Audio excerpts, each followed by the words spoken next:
साल 2085।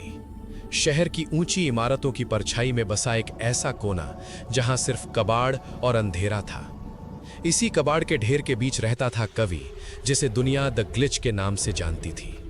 कवि कोई आम 17 साल का लड़का नहीं था, बल्कि वो मांस और मशीनों का एक मिला जुला रूप था।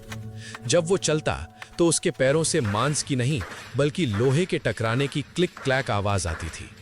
उसका बायां हाथ और दोनों पैर पुराने जंग लगे कबाड़ के हिस्सों से बने थे, जो उसकी मजबूरी दिखाते थे। उसने हमेशा ढीले ढाले और फटे हुए कपड़े पहने होते थे, ताकि दुनिया उसकी इन मशीनी कमियों को न देख सके। उसकी आंखों में एक अजीब सी नीली रोशनी चमकती थी, जो उसके हर जज्बात के साथ अपना रंग बदलती थी। कवि के पास उसकी सबसे कीमती चीज उसकी साइबर स्वॉर्ड थी, जिसे वो प्यार से द हार्ट बीट कहता था।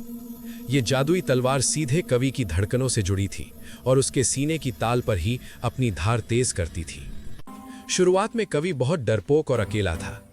वो खुद को एक टूटी हुई मशीन समझकर सबसे छिपता रहता था। लेकिन उसकी जिंदगी में तब बड़ा मोड़ आया जब उसकी मुलाकात मीरा नाम की एक बहादुर लड़की से हुई। मीरा के साथ ने कवि के अंदर के डर को खत्म कर दिया और उसे एहसास कराया कि वो कोई गलती नहीं है। अब वो डरा हुआ लड़का एक निडर योद्धा बन चुका था, जो अपनी धड़कनों से लोहे को भी पिघला सकता था। उसकी तलवार की रोशनी अब अंधेरे कबाड़ खाने में उम्मीद की तरह चमकती थी और वो मुकाबला करने को तैयार था।